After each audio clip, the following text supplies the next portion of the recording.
la Constitución prohíbe totalmente la reelección. Y en caso de que se reforme la Constitución, no es Carlos Menem el que va a decidir sobre este aspecto, sino que va a ser el pueblo argentino.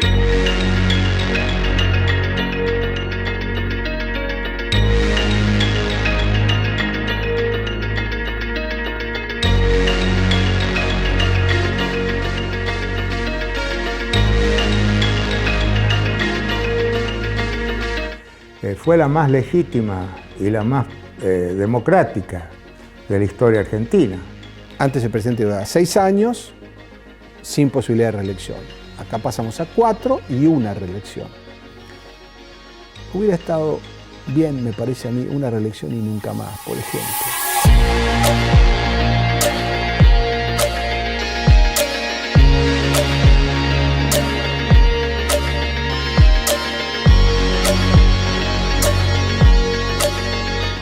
Reforma se llega sí o sí a través de un pacto entre los dos actores principales de aquel momento, de los partidos políticos, el doctor Raúl Alfonsín y el doctor Menem. La Asamblea reflejaba con absoluta precisión la diversidad de la Argentina. Y lo notable es que en esa diversidad fue posible una sanción de una Constitución por unanimidad, hecho notable en la historia argentina.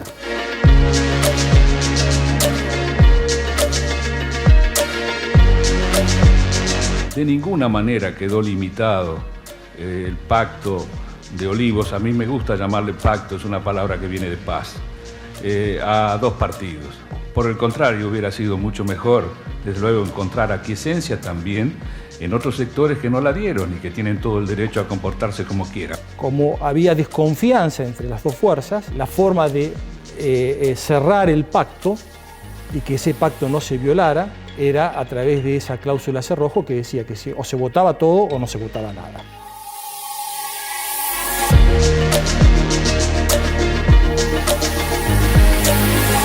Bueno, nosotros sabíamos, todos los que estuvimos por allí a las vueltas en el Paraninfo en 1994, que vivíamos momentos históricos, ¿sí? Más allá del pacto, más allá del contexto, más allá de los roles de cada uno, se sabía que ese era un momento histórico. ¿Cómo lo sentís vos? ¿Cómo lo sentías entonces y cómo lo sentís ahora a esa reforma de la Constitución, digamos, de la que se cumplen nada menos que 30 años? Exacto. Sí, es cierto. Todos sabíamos que era algo muy importante, pero no sabíamos la magnitud de la importancia. Esa es la primera cuestión. La segunda cuestión es fundamentalmente qué opinábamos sobre el pacto. El pacto generó en su comienzo una situación bastante disruptiva en la academia, en la política, en todos los lugares. ¿Por qué? Porque parecía que entre dos se iba a arreglar el problema de la convivencia que iba a tener el país de ahí en adelante con una nueva Constitución, porque prácticamente pintaba para una nueva Constitución. ¿Qué ocurrió? Los que estábamos un poco en desacuerdo con el tema del pacto nos dimos cuenta que fue un acierto. Después, hay que reconocer los errores que uno comete a veces en la circunstancia. ¿Por qué? Porque el pacto resolvió un gran problema. El primero de ellos era que el presidente Menem en ese momento lo que quería era la reelección indefinida. La reelección indefinida ya sabemos que en todos los países del mundo ha fracasado y trae problemas, consecuencias bastante complejas y genera, digamos, la ruptura de la democracia. Esa es la verdad de la cuestión. Alfonsín, un tipo muy rápido en ese momento para entender cuál era la situación y fundamentalmente que él decía la democracia la tenemos que asentar, la tenemos que salvar y todavía había una transición democrática, todavía no estaba la democracia asentada. Hace con Menem el Pacto de Olivos y el Pacto de Olivos generó esa disputa. Pero ¿cuál fue la situación? Que como ambos tenían intereses también diferente, le marca la cancha a Menem y dice una sola reelección. Mandato vigente es un mandato. Primera cuestión. Segunda cuestión. Más el acortamiento de los plazos, digamos, o sea, de ser una presidencia de 6 años, en el mejor de los casos pasaría a 8. Claro, entonces es un tema importante. El único que iba a tener los 10 era él en este caso, pero el resto 8. La segunda cuestión es plantear fundamentalmente atenuar el presidencialismo, es decir, cambiar el esquema alberdiano, que era un esquema para el siglo XIX. Entonces, meterlo en el siglo XX con otras características y poder llevar adelante algunas de las cuestiones que él había trabajado con el grupo de Nino en el Consejo para la Consolidación Democrática, donde se invitaron a los otros partidos políticos, hubo distintos dictámenes y demás, y se buscaba esa cuestión en aquel momento, ya en el año 86. O sea que esto fue importante. Y aprendimos algo que era muy interesante. Los acuerdos, cuando los acuerdos no son espurios, son importantes. ¿Por qué? Porque el correr de la constituyente trajo como consecuencia que más allá de la primera etapa para la discusión sobre las cláusulas cerrojos y el pacto, el núcleo de coincidencias básicas, se tenía que votar todo junto, no se tenía que votar todo junto, una vez que pasó ese debate con el reglamento, se resolvió la cuestión donde se pusieron a trabajar y todos trabajaban para la Constitución. Y eso fue importante. Y termina con una votación por unanimidad después, lo cual no es muy poca cosa. Más allá de todas las disputas. Y para algunos en ese momento decían que todos los capítulos, apartados, digamos, que se incorporaban, eran de alguna manera revestir o darle un poco más de contexto y contenido a algo que nacía estrictamente pensado en como bien decís, en el anhelo particular de Menem en ese momento de la reelección. Pero más allá de eso, vos entendés que hubo con el correr de los días hubo otro engranaje que se puso en marcha. Otro engranaje, hubo debates interesantísimos, es decir, había personajes como Alfonsín, como Cafiero, el Chacho Álvarez, Corach, eran políticos muy entrenados para los discursos, pero muy entrenados en una concepción política muy clara. Cada uno tenía muy claro qué es lo que quería, con lo cual también sabían que había que acordar, que esa era otra de las cuestiones importantes. Por eso algunas de las cláusulas que no se pudieron cerrar del todo se incorporaron y quedaron para que el legislador las llene. El legislador no las ha llenado en muchos de los casos y tenemos los problemas actuales. Pero por otro lado tenemos avances muy importantes porque en alguna medida algo de atenuación hubo, porque por ejemplo lo estamos viviendo en la actualidad. Hay que nombrar jueces en la Corte y hay que nombrarlos de acuerdo al criterio de los 2/3 que establece para el acuerdo del Senado. La segunda cuestión, hay una incorporación posterior que tiene que ver porque el sistema, con la doble vuelta, con el mecanismo, digamos, de la legitimidad y demás, trajo como consecuencia que Kirchner en su momento, cuando no tenía la legitimidad necesaria de los votos, tuvo que establecer para nombrar ministros en la Corte el mecanismo del decreto 222, que es el que se aplica ahora. Lo cual trae como consecuencia que hay audiencias públicas. ¿Qué significa? Que los candidatos a jueces que propone el Ejecutivo van a tener que ponerse frente a la sociedad y decir muchas cosas. Quiere decir que aún en los casos donde todavía el presidencialismo, que por supuesto es muy fuerte, es fuerte. Digamos, parte de la idiosincrasia, no solo argentina, sino de América en general, tiene que acordar también, a pesar de sus intereses, pero tiene que acordar con distintos sectores, por esto que decís, de esa necesidad de dialogar con gente que tiene otras posturas o de asegurar algunos mecanismos que son de contrapeso o de control o de... Lo que yo creo que repudia a la gente, y repudiamos en la academia fundamentalmente, es que haya hegemonía en los poderes.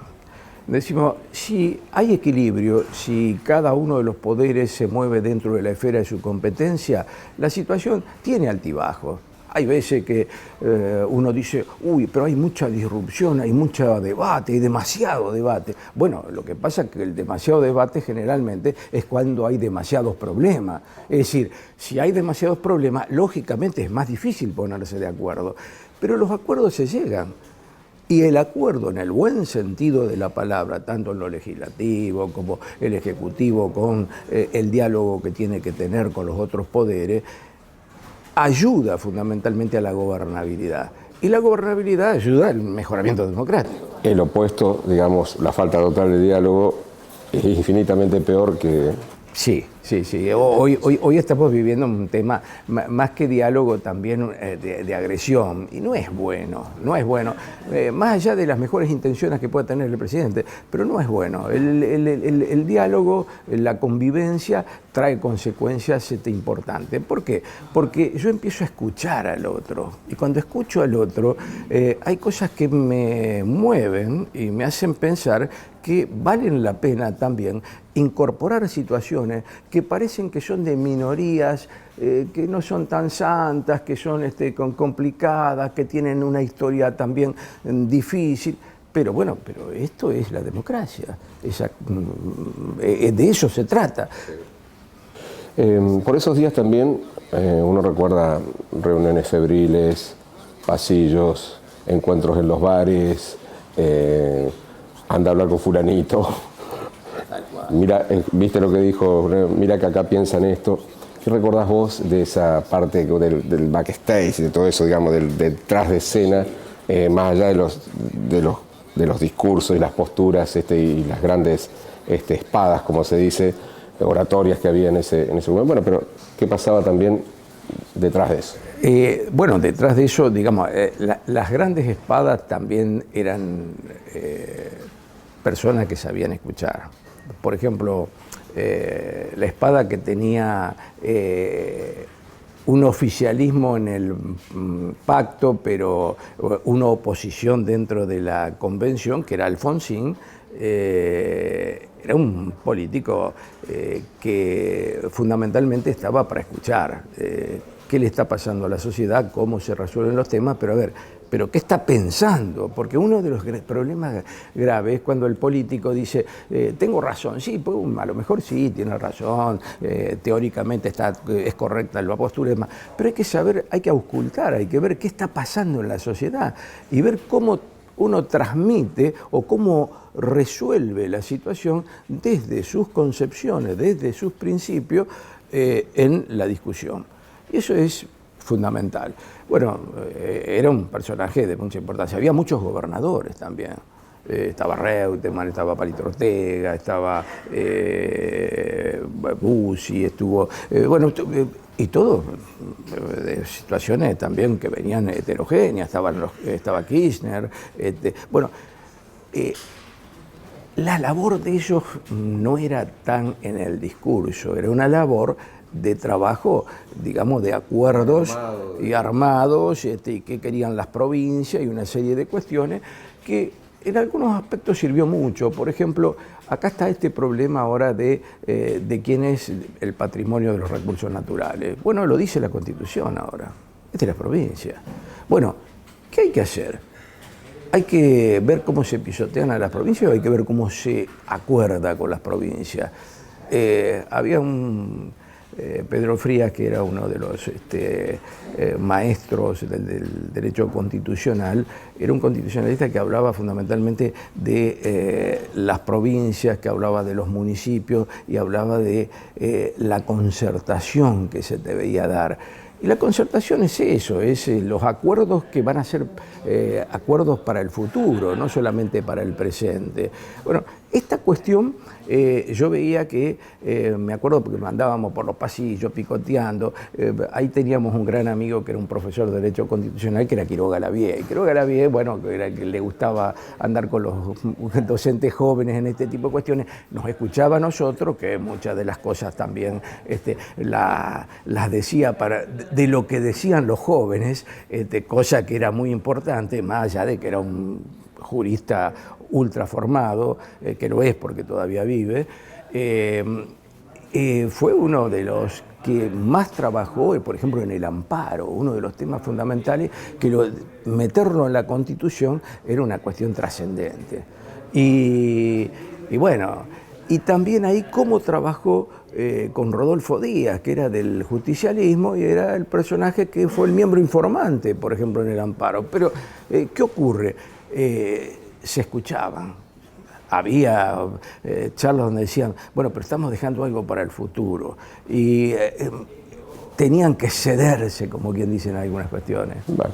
O sea que conforme transcurrían los días, también ustedes, los actores, se iban dando cuenta que iba tomando relevancia y cuerpo más allá de la funcionalidad política, digamos, de corto plazo, que era lo que se buscaba. Tal cual.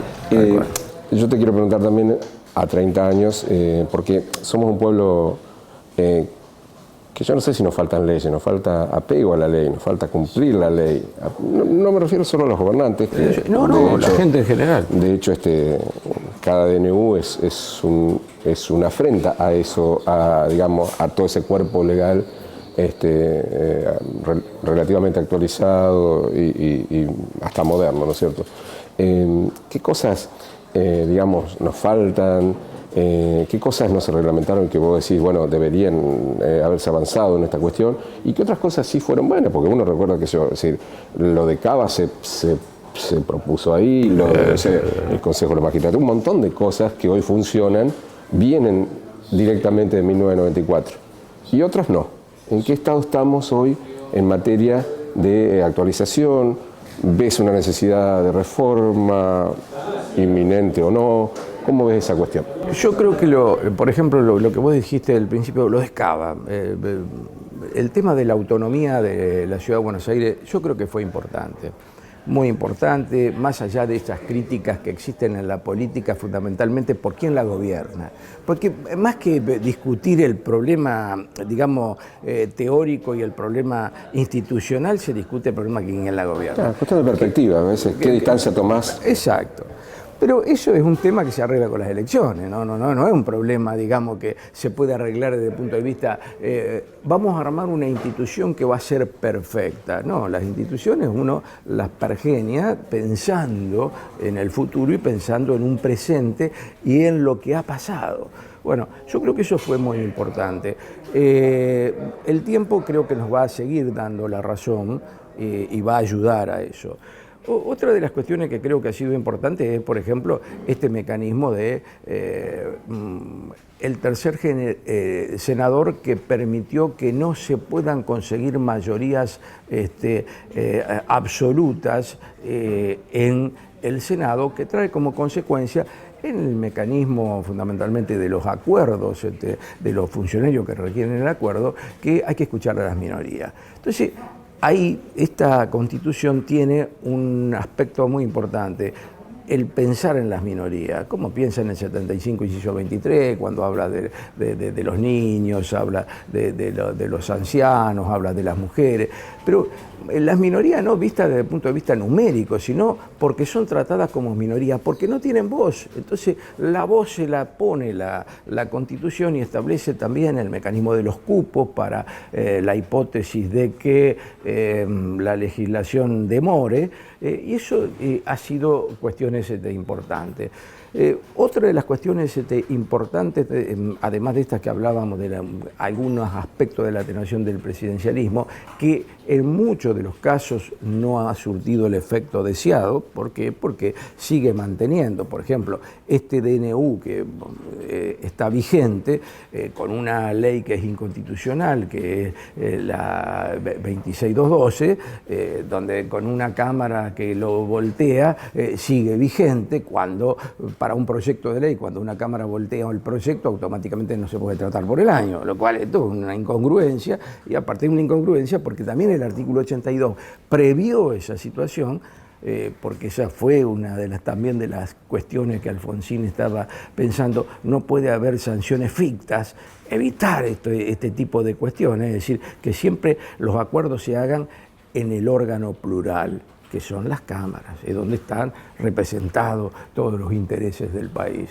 Bueno, esa es la cuestión. Pero hay algo que yo creo que tenemos una asignatura pendiente que es muy fuerte, como otras, pero voy a dar una que me parece que es la crucial, que es la ley de coparticipación.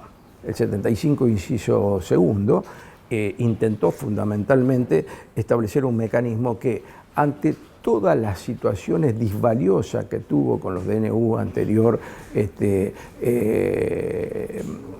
digamos, de Menem, y que trajeron como consecuencia los famosos pactos fiscales, que traían una detracción de recursos de las provincias muy importante, y una ley de coparticipación que se sacó en un momento difícil, como fue el año 1988, y que es la que está vigente, cuando tendríamos que tener vigente lo que dice el 75, inciso segundo, es decir, una ley donde se pongan de acuerdo todas las provincias, tener en cuenta que la nación se tiene que desprender de algunos de los recursos, que no se ha desprendido, porque cuando ha pasado instituciones al derecho público provincial no le ha mandado los recursos como la misma Constitución dice. Entonces, hay una serie de cuestiones que requiere de un nuevo acuerdo. Y ese es un acuerdo federal, un acuerdo, si creemos realmente en el federal. ¿Tiene que tener rango de reforma constitucional o puede funcionar sin una convención, digamos? Yo creo que eso, el artículo es un artículo difícil de cumplir porque es un artículo que requiere de mucha ingeniería política.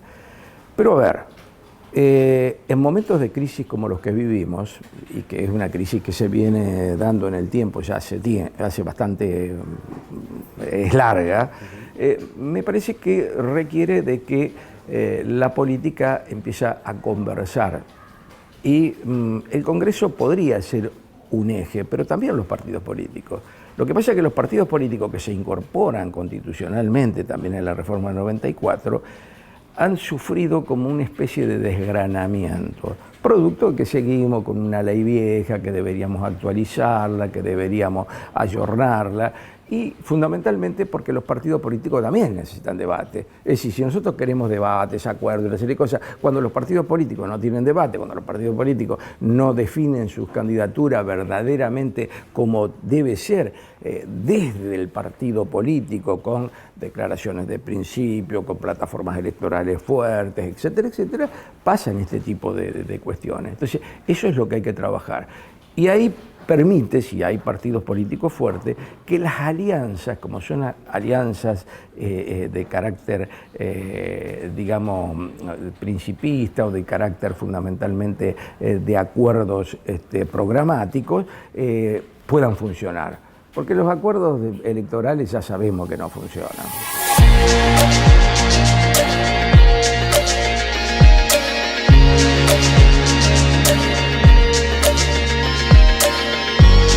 La Santa Fe de aquellos años radicaba en la esperanza de un futuro mejor y más inclusivo, donde cada ciudadano pudiera ver garantizados sus derechos y donde la justicia y la equidad fueran los pilares del nuevo orden constitucional.